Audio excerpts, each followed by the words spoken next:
I wasn't invited to my own sister's wedding, even after paying for it. She said I didn't fit the vibe. But the smile vanished from her face when the venue canceled everything at the last minute.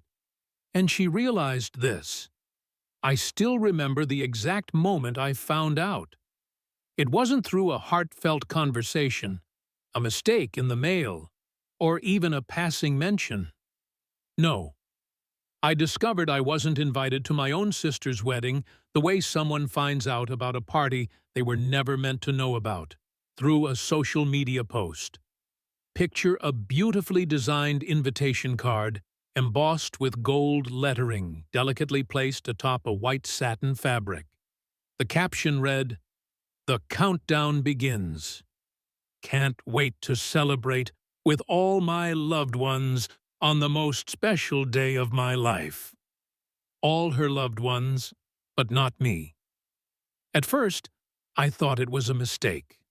Maybe my invitation was still in the mail. Maybe she just hadn't gotten around to telling me in person.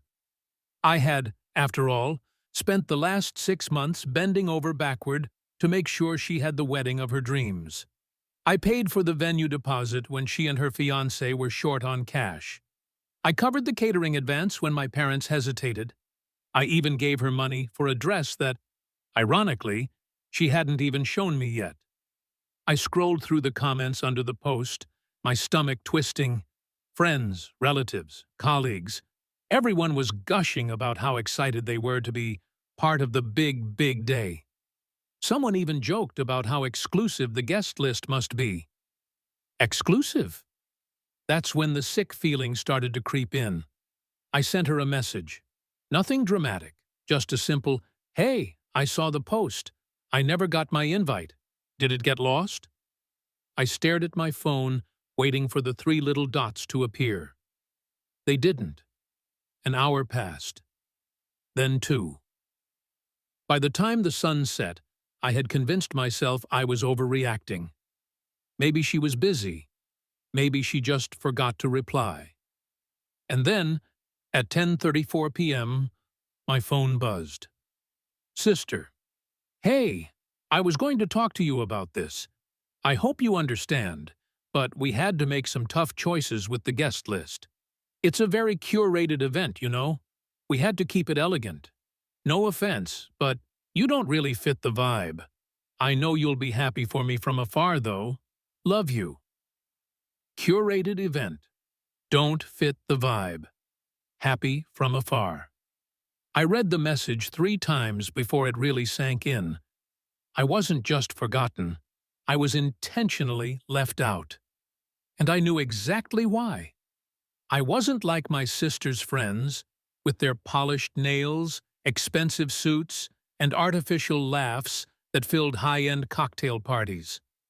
I didn't work in an office with a shiny title or talk about investments over brunch. I owned an auto repair shop, a successful one, the kind that made very good money, especially since I specialized in luxury vehicles. But that didn't matter to my family. To them, I wasn't a businessman. I was just a grease-stained mechanic. A guy who always smelled like gasoline, whose hands were permanently rough from years of hard work. My sister had always looked down on me for that. She thought real success meant sitting in an air-conditioned office, wearing a suit, running a respectable business, not running a garage, no matter how much money it made. She never said it outright, but I saw it in her eyes every time I showed up to family dinners in my work clothes. The slight wrinkle of her nose when I walked in. The way she introduced me to her friends with a quick, dismissive, "Oh, my brother just runs some car shop," like I was an embarrassment. And now, after everything I had done for her, she had curated me out of her perfect little wedding. I had financed the wedding, and somehow I wasn't good enough to attend it. I should have seen it coming. It wasn't the first time my family had made me feel like an outsider.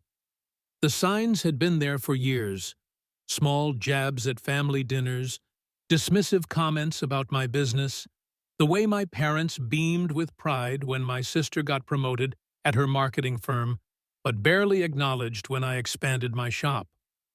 But no matter how they treated me, I never said no when they needed me. When my sister wanted a lavish wedding but couldn't afford it, I was the one who stepped in. I covered the venue deposit, the catering advance, even part of her wedding dress, and I never asked for anything in return. You know how expensive weddings are? She had whined one night over dinner at my parents' house, swirling her wine glass dramatically. If you want something nice, you have to pay for it, I had replied, half joking. Easy for you to say. She had huffed. You don't have student loans. You don't have to keep up a professional appearance. You wear the same boots every day. That was my sister in a nutshell. She equated success with appearances. She never cared that I built my business from the ground up, that I worked 60-hour weeks to make sure my employees had stable jobs, that I earned every damn dollar I had. To her, I was just the guy with oil-stained hands and working-class problems. But I still helped. When she and her fiancé came up short, I wired the money without hesitation. I told myself it was for family, that I wasn't doing it for recognition. Yet, here I was, not even worthy of an invitation. The night I read her message, I didn't sleep. I kept going over every moment of the past few months, trying to pinpoint when exactly she decided I wasn't good enough to be seen at her wedding. Was it when I showed up to a family gathering straight from the shop, still in my uniform? Was it when she introduced me to her fancy friends as, "My brother, he works with cars," like I was some random guy changing tires on the street? Or had she always thought of me this way? The next morning, I drove to my parents' house. I didn't announce myself. I wanted to hear what they'd say when they weren't expecting me. As soon as I stepped inside, I heard my mother's voice from the kitchen. "Well, you know how he is," she was saying, her tone laced with the same quiet disappointment I had grown used to. "I just don't want him embarrassing me," my sister replied. "It's going to be a sophisticated event. I can't have him showing up looking like he just crawled out from under a car." I clenched my jaw. "He's family," my dad mumbled, but his voice lacked conviction. "Exactly. And he should understand that this isn't about him," my sister snapped. "I don't need him there making people uncomfortable. He doesn't belong in that kind of setting." I had heard enough. I pushed the door open, stepping into the kitchen. My sister went pale when she saw me, my mother quickly busying herself with stirring something that didn't need stirring. "So that's how you see me?" I asked, my voice calm. My sister hesitated before straightening her shoulders. "Don't take it personally. It's just not your kind of crowd." "My kind of crowd," I echoed, crossing my arms. "Come on, you know what I mean," she huffed. "Everyone there is from the corporate world. Lawyers, executives, people who actually network. You don't have anything in common with them." "Right, because I don't sit in an office and push paper all day. I must be too dumb to hold a conversation." "I never said that," she said quickly, but her face gave her away. My mother sighed. "Sweetheart, it's just a different kind of event. You have to admit it. You do come off a little rough sometimes. You're always in those work clothes, and you don't carry yourself the way her guests do." "I own a business," I said, keeping my voice steady. "I make more money than half of those sophisticated people you're inviting. But because I don't wear a suit every day, I'm not good enough." My sister groaned. "It's not about money. It's about image. Look, you helped a lot with the wedding, and I appreciate it. But this is my day. I need everything to be perfect. I just don't think you'd fit in there." It was the truth. It didn't matter that I had covered her bills, that I had bailed her out countless times when she overspent, that I had done more for this family than anyone else. To them, I would always be the dirty mechanic. I exhaled slowly, nodding. Got it. Oh, don't be like that, my mother interjected. We'll have a nice family dinner after the honeymoon. Just us. That'll be more your style. I smiled, but it wasn't out of kindness. You're right, I said, reaching for my car keys. That would be more my style. Because in my world, when someone helps you, you don't turn around and treat them like garbage. I walked out before they could say another word. As I drove back to my shop, my phone buzzed with a text from my sister. Sister, don't make this a big deal, okay? You know I love you. Hope you can still help with the final payment for the cake. It's due Friday. XO. I laughed. I laughed so hard I had to pull over. She really thought I was still going to pay. She thought I would swallow my pride like I always did. She had no idea. That was done.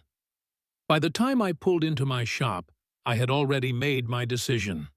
For years, I had been the family's safety net, the one they turned to when things got tough, the one who always said yes, no matter how much it cost me. I had convinced myself it was my duty, that it was what family did. But this was the last straw. My sister didn't just take my money. She took it while looking down on me. She happily accepted every check, every transfer, every single dollar I handed her. But when it came time to acknowledge me in front of her fancy friends, I suddenly wasn't good enough. And yet, she still had the audacity to text me about paying for her wedding cake, like nothing had happened. I had been played for a fool. Not anymore, I texted her back. I texted, me, sorry, I wouldn't want to embarrass you by being associated with your wedding. I'm sure you'll figure it out without me. Good luck. No emojis, no fake kindness, just a clear message. Not even 5 minutes passed before she called. I let it go to voicemail. She called again, then my mother, then my father. By the time I closed up shop that night, I had 12 missed calls. The next morning, I woke up to a series of frantic texts. Sister, what do you mean you're not paying? The cake is already ordered. Sister, you can't just back out. We're counting on you. Mom, sweetheart, don't be spiteful. It's just a misunderstanding. Let's talk. Dad, we raised you better than this. I stared at my phone, shaking my head. Not a single one of them apologized. Not one, I'm sorry we hurt you. Just expectations. Just the assumption that I would keep playing my role. I called my sister. She picked up on the first ring. Oh my God, finally. Listen, I don't know what's gotten into you, but you're acting crazy. You already agreed to pay. I changed my mind, I cut in. Silence. What? I changed my mind, I repeated slowly, letting it sink in. I'm not paying another dime. You'll have to figure it out yourself. Are you serious right now? She screeched. You're really going to betray me like this? I laughed. Screw you over. You mean like how you conveniently forgot to invite me because I don't fit the vibe of your wedding? Or how you and Mom were talking about me like I was some embarrassment? That kind of screwing over? She huffed. Oh my God, it's not the same thing. That was about appearances. I didn't mean it in a bad way. But this is actual money, real responsibility.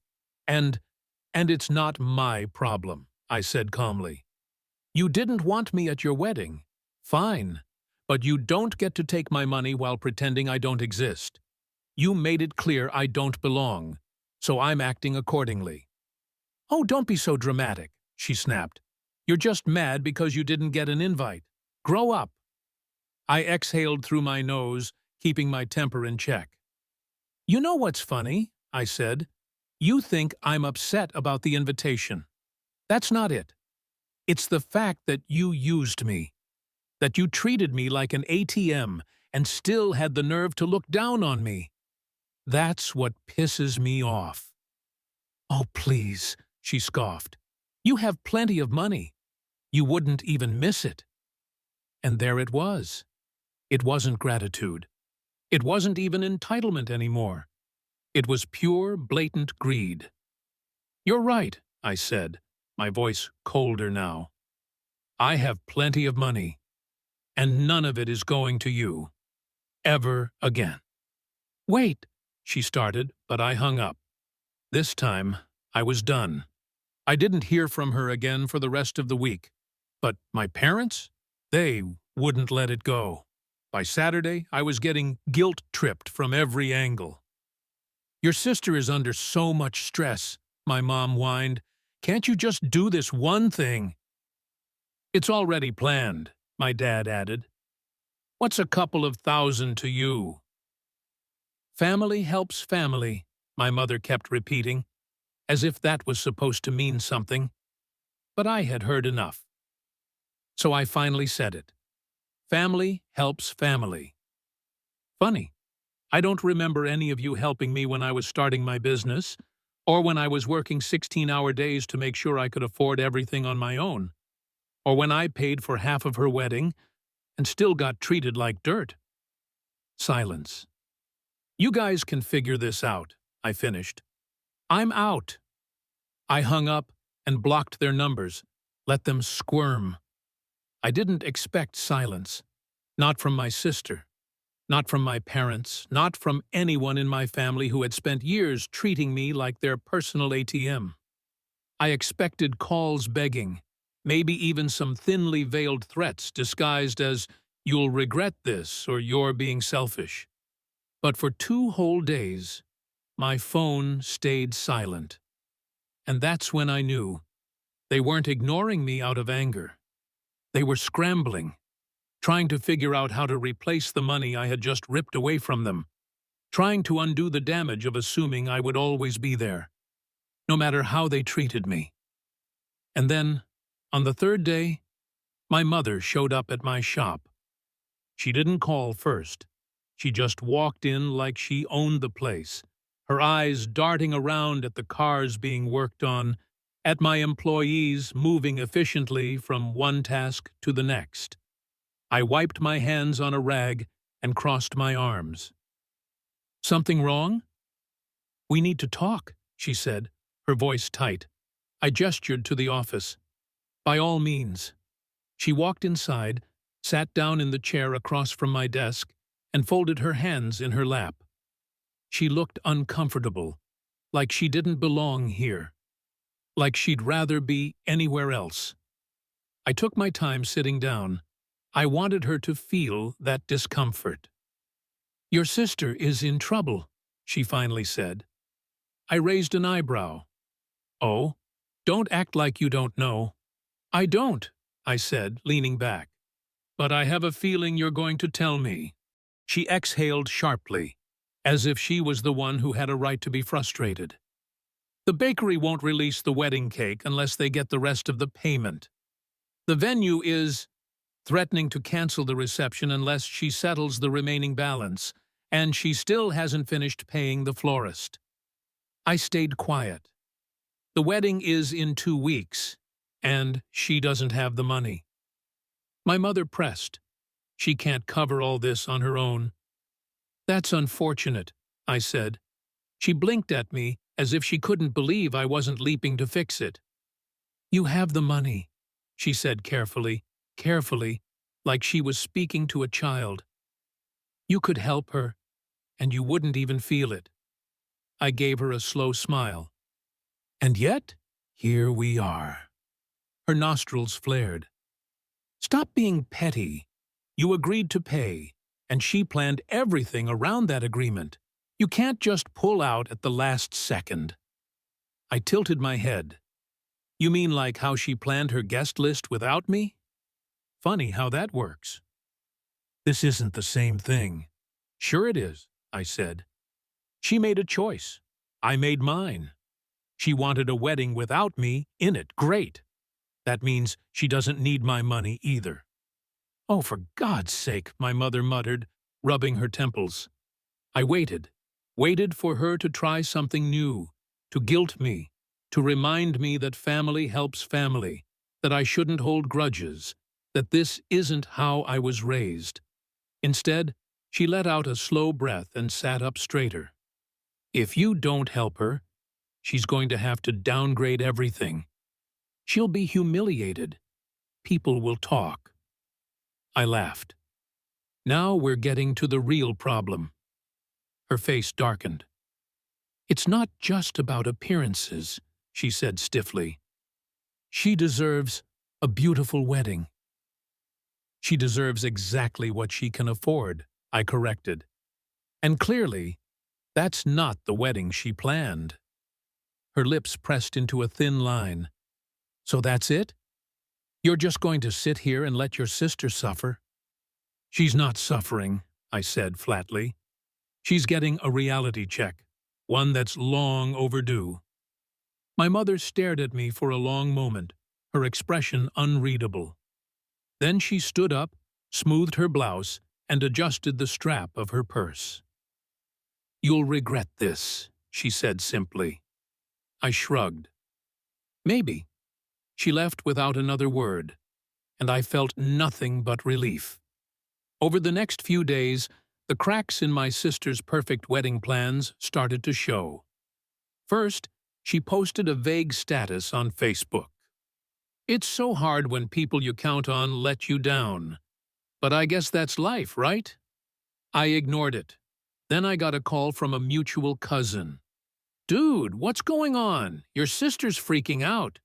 She said you bailed on paying for the wedding. That's correct, I said. But why? Because she didn't invite me, I said simply. Silence.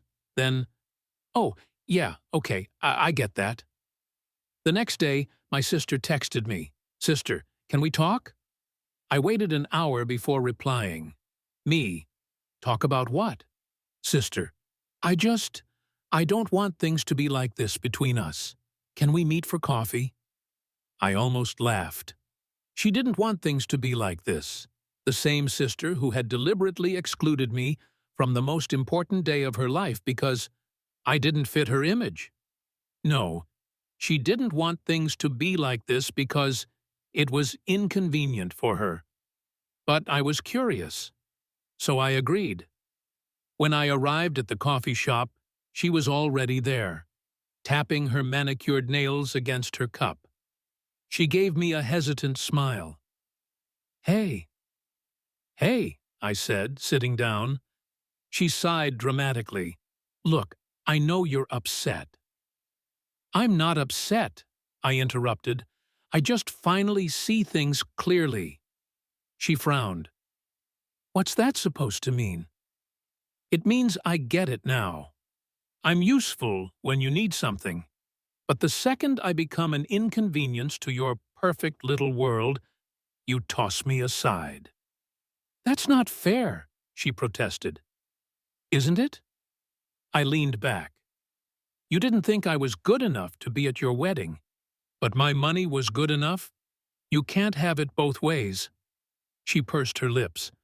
I just wanted everything to be perfect. And I did think you'd care. Well, now you know, I said. She hesitated. If I invite you now, will you help? I smiled. Then I stood up. Enjoy your wedding, sis, I said. But you'll have to figure it out without me. And I walked out. The morning of my sister's wedding, I woke up feeling light. No stress, no guilt, no obligations. For the first time in years, I wasn't burdened by their expectations. I had no reason to rush around fixing last-minute problems. No one was calling me to cover extra costs or begging me to step in and save the day. Because I wasn't invited. And because I had finally stopped caring. But apparently, my family hadn't stopped caring about my money. At 11:27 a.m., I got the first call. Mom. I let it ring. At 11:42 my dad tried, ignored. At 12:03 p.m., my phone lit up with a text from my cousin. Cousin, bro, you're not going to believe this. The venue just kicked them out. I stared at the screen.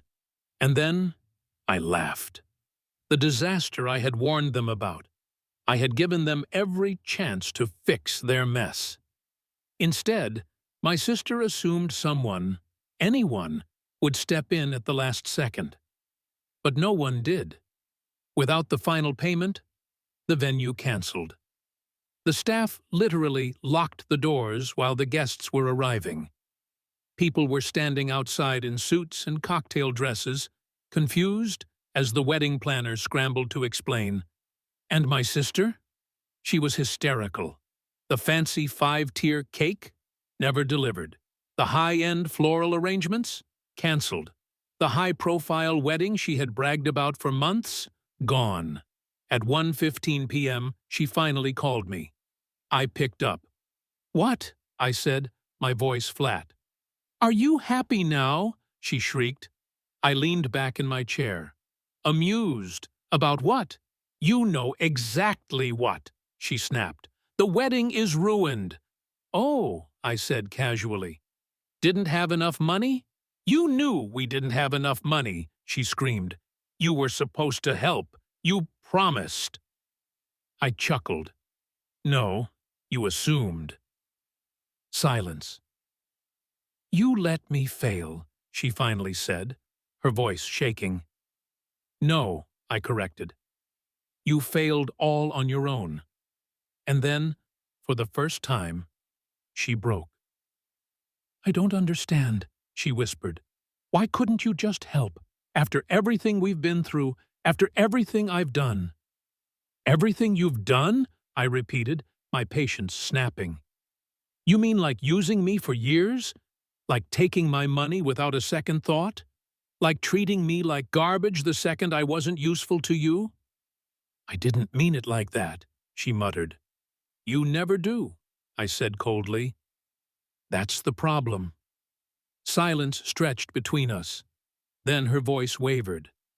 "So this is it? You're really just going to walk away?" "I already did," I said. "You just didn't notice until now." And I hung up. The wedding was moved to a relative's backyard at the last second. No extravagant decorations, no 5-star catering, just a last-minute setup with whatever they could throw together. I heard that my sister spent the entire night trying to hold back tears, too humiliated to even enjoy her own wedding. I didn't reach out. I didn't apologize. I didn't check in. I let them figure it out on their own for once. And for the first time in my life, I felt free. Final update. A year later, it took months before my parents finally accepted that I wasn't going to change my mind.